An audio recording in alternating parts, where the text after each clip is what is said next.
This is Wednesday, the 27th of April. This is American history.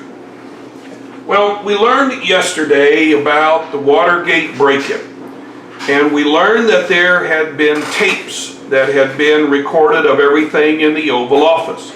The Senate wanted to listen to the tapes. The special prosecutor, Leon Jaworski, wanted to listen to the tapes. John Sirica, the federal judge, wanted to listen to the tapes. Nixon always said no. And Nixon said that he was doing this out of executive privilege. President Nixon did have a compromise. He would allow several Southern Democratic senators to listen to the tapes. They then could make a transcription based on what they heard. The Senate said no to this, as well as the special prosecutor and Judge Sirica. By 1974, the Watergate 7, these would be the people implicated in the break-in, have all been indicted by the grand jury. Now, Nixon had also been indicted, but because he was president, he could not be brought to trial. He would have to be impeached first. This is what we call an unindicted co-conspirator. In time, the federal court would convict John Ehrlichman, the domestic policy advisor, H.R. Haldeman, who was the chief of staff, and Chuck Colson, who was the person in charge of overseeing those in the White House. All of them would go to jail. All of them would serve significant time. The United States Supreme Court will be asked to hear the case of Nixon versus the United States. The basic argument was, does the president have the right of executive privilege, or does that go out the window since we're dealing with a criminal act? Now, the Supreme Court said that Nixon had to release the tapes. When the tapes were played, there were significant gaps in the tape where somebody had erased this part or that part. Now, President Nixon's secretary said that it was her mistake. She was trying to transcribe what she had heard and inadvertently hit the record button. But as more and more tapes were introduced, it was obvious to Mr. Nixon's involvement in Watergate. In August of 1974, the House had brought grounds of impeachment. The Senate had said that if it got that far, they would impeach President Nixon. And Nixon had one of two choices: either to be the first American president to resign in office courtesy of the 25th Amendment, or the first American president to be impeached and removed. Nixon chose to resign for what he called medical reasons. Gerald Ford, Vice President of the United States, became president.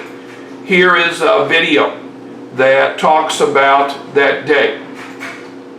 In 2008, just before his death, Mark Felt, who at the time had been Assistant Director of the FBI, said that he had been deep-throated. Bob Woodward confirmed that Deep Throat was indeed Mark Felt.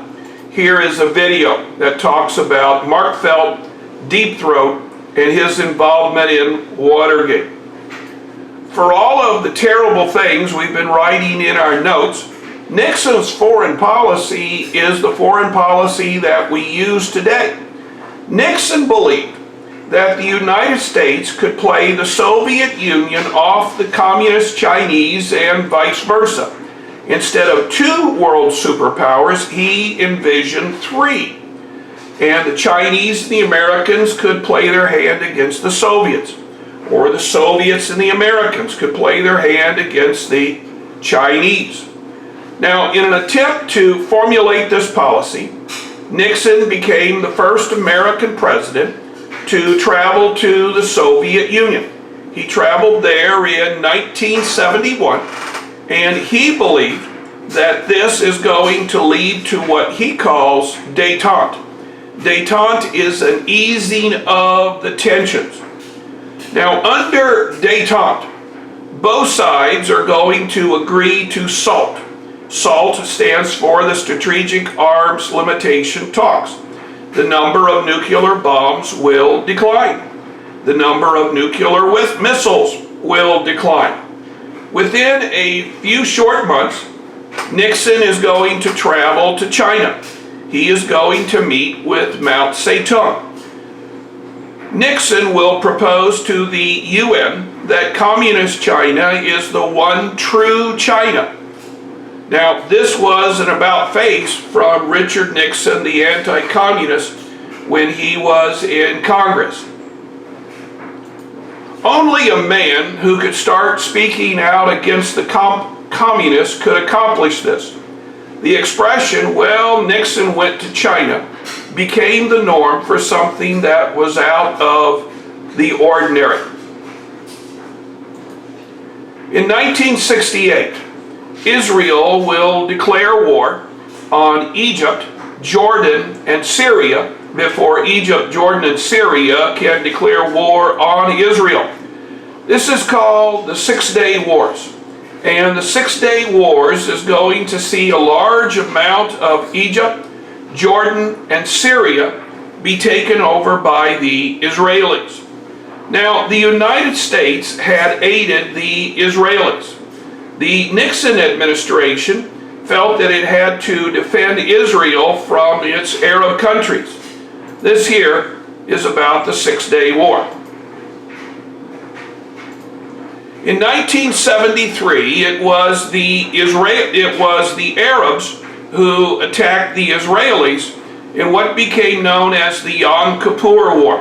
Yom Kippur is one of the most holy days in the Jewish calendar. It was at this time that most Jews were in temple. Again, the Israelis are going to win a great victory. The United States will again work on the side of Israel, providing intelligence. The Arab countries are angry, and to show their anger, they will withhold oil from the United States and Europe. Gas will come in short supply. Nixon proposed that the speed limit be dropped to 55. Now, in time, the oil-producing exporting countries, OPEC, will again start exploiting oil to Europe and America, but the gas crisis has been with us ever since. Well, I think this is a pretty good time for us to stop, and we will finish this up tomorrow. We'll also be doing a walkout worksheet tomorrow.